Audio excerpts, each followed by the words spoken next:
Heading into week 8 of the fantasy football season, here's a few tight ends I looked at on the waiver wire this week. The first guy, Ricky Seals-Jones of the Washington football team. So I know I sound like a broken record recommending Seals-Jones pretty much the last 3 weeks here at the tight end position. But right now, he's still out there and still 45% of fantasy leagues is Seals-Jones. I know the percentage is going up weekly with him going up 26% in ownage from last week to this week. So right here, he had another solid ball game, especially in PPR leagues for tight ends. 6 catches, 51 yards for him versus the Green Bay Packers. So since he stepped into the starting lineup for Logan Thomas, he's been solid. Week 5 versus New Orleans, 5 catches, 41 yards.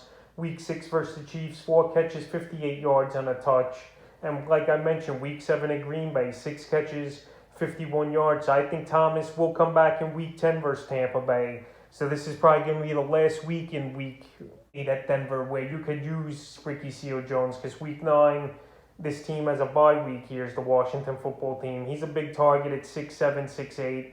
Him and Heineke have a pretty good rapport, and he's just been a good playmaker for this team here that's definitely struggling this season. So right now, Ricky Seals-Jones, he's definitely a tight end to get on the wire this week. The next tight end was Uzomah of the Las Vegas Raiders. So Darren Waller, he didn't play in this ball game here. It was a safe thing here for them not to play Darren Waller. They got the bye week. They still came out with the victory in Week 7. So Week 8, they got the bye. And who knows, Waller, he had multiple injuries though. A knee, a wrist, and I think an ankle as well that kept him out of this ball game. And filling in for him, Uzomah had a good ball game. 6 catches, 60 yards, and a touchdown. So right here, he's a guy to hold off on just for now, though, to see if Waller comes back in Week 9 at the New York Giants. But if he don't, this is a guy that could step into the lineup and obviously produce. And this car has been raving about Uzomah even before Darren Waller was a guy that we knew was going to be out in Week 7. So right here, maybe they'll run more 2 tight end sets here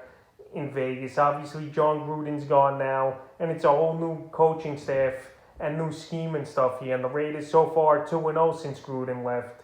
So right here, Uzomah, he's a guy to keep an eye on, and he's available in 97% of fantasy leagues. The next tight end is Conklin of the Minnesota Vikings. So Conklin was on bye in Week 7, but so far he's been a pretty good player on this Viking offense, especially at a weak tight end position as well this season with a few double-digit fantasy days. So the last couple games for him, Week 5 versus Detroit, 2 catches, 25 yards. And Week 6 at the Panthers, 3 catches, 71 yards. So he returns to action in Week 8 here versus the Dallas Cowboys. That I know the Cowboys create turnovers and make plays, but they're still a team that gives up a lot of yards and where players make plays, and they do give up the 11th most fantasy points to tight ends. So Kirk Cousins, he's another quarterback with many weapons on his offense where he spreads the ball out. And let's be honest, Conklin defenses, they're not focused on him.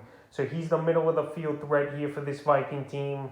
And he's a guy that should be added in more fantasy leagues. And he's available in 91% of fantasy leagues. The next tight end, CJ Uzomah of the Cincinnati Bengals. So now the last couple weeks here, Uzomah's been a big piece to this offense and the man in the middle for this team here. So the last 2 games for Uzomah, Week 6 at Detroit, 3 catches, 15 yards and a touchdown. And Week 7 at Baltimore, a monster game, 3 catches, 91 yards and 2 touchdowns, including a 55-yard deep ball where he broke a tackle and then he ran 20 yards extra to get to the end zone. So he was a decent pickup last week at 12%. But now he's caught attention of a lot of people here, is Uzomah. Next week he's got a slam dunk matchup at the New York Jets that give up the 10th most fantasy points to tight end. So right here, he's available in 82% of fantasy leagues. And if you need tight end help with the injuries with Dawson Knox and Gronk and the bye weeks coming up, or you missed out on better tight ends early in the season, he's definitely a tight end to add, because this Cincinnati Bengal team, the better teams in the league and one of the most explosive offenses in the league, believe it or not, this season. And the 5th and final tight end I look to get on the wire this week is Robert Tonyan of the Green Bay Packers. So Tonyan, he's finally back on the radar here after weeks I've been saying to drop him, but I still will be very cautious about getting Tonyan, wasting fab money or a high waiver number on your priority list to get him. So this week he had a good ball game in Week 7 was Tonyan, 4 catches, 63 yards and a touchdown in that one versus the Washington football team. So that was only his second double-digit fantasy day of the season. And on the season in PPR leagues, he still only has 42 fantasy points in 7 games. So obviously that's not a good number. And week 8, it's not the greatest of matchups at the Arizona Cardinals that give up the least amount of fantasy points to tight ends. And that's going to be a great Thursday night football game, no doubt about it. But right here, if you're in a pinch with injuries and bye weeks, Tonyan's out there in 49% of fantasy leagues. And I guess he's worth an ad, but he's still just a dart throw as well, in my opinion. So that's a few tight ends I've looked at on the waiver wire heading into week 8 of the fantasy football season.